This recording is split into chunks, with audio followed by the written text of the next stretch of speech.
His voice was smug, almost casual. "My son has immunity. I own the judge. Drop it." I stared at the blood still drying on my daughter's shirt, the monitors beeping faintly in the hospital room. My hand gripped the phone tighter. "You have no idea who you're talking to," I said. My voice didn't rise. It didn't need to. "You have 10 minutes to turn him in." The CEO laughed. That arrogant, hollow laugh of a man who thinks wealth is armor. 9 minutes later, his lawyer called me. The panic in his voice was raw. "Who the hell are you? We're ready to accept all your terms. Just stop what you started."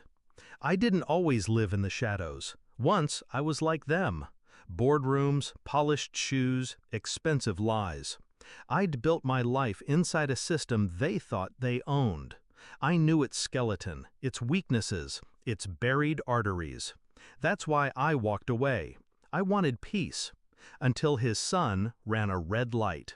Until my daughter's small body hit the pavement. Until he fled, drunk and grinning, leaving her to bleed. And then his father called, not to apologize, not to ask if she lived, but to threaten, as if I were just another piece on his board. Grief is a furnace. It burns the weak into ash. But me? It reforged me into steel. I didn't scream, I didn't beg, I didn't cry in front of anyone. Instead, I started where it hurt most, his empire. The CEO's company thrived on image, clean, innovative, philanthropic. Behind the curtain, it was rot. I already knew some of it. Enough to ruin him? Not yet. So I opened my files. Old contacts, favors people thought I'd forgotten. Former employees silenced with NDAs who still remembered. Shell companies, tax trails, hidden ledgers buried in jurisdictions he thought no one could reach. Piece by piece, the skeleton took shape. The first strike was quiet, a whisper in the right journalist's ear, a redacted document accidentally mailed to a regulator. Investors don't need certainty to panic, they just need smoke. The second strike was sharper. I froze accounts he thought were untouchable. Offshore holdings routed through proxies, traced, exposed, bled. His liquidity evaporated in days. The third strike was personal. His son's face on every screen.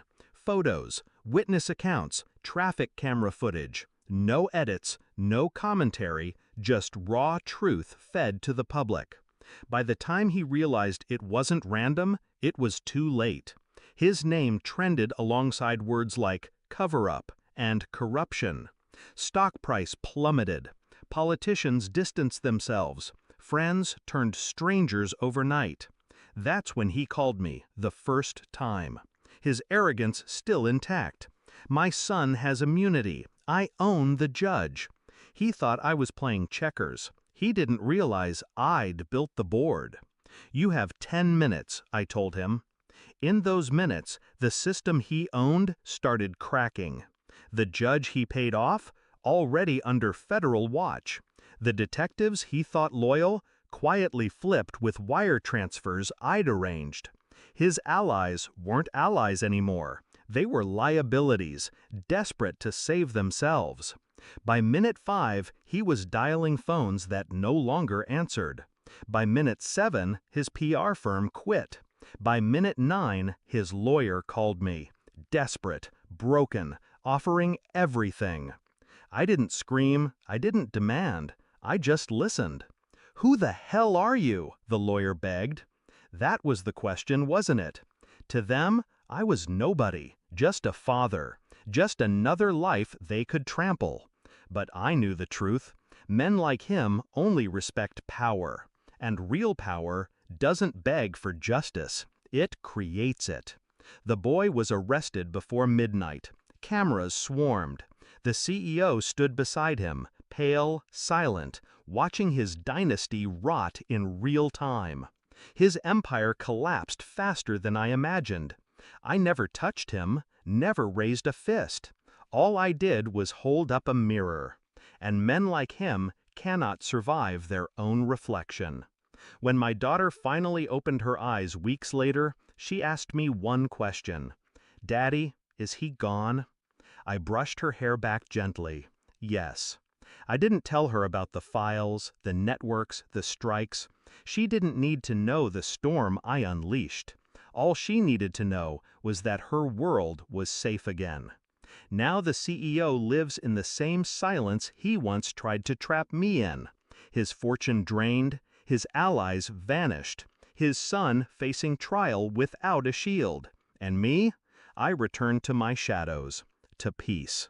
Because the truth is, revenge isn't rage. It isn't fire or bullets. It's patience. It's precision. It's making sure the man who thought he owned the world finally understands he never even owned himself.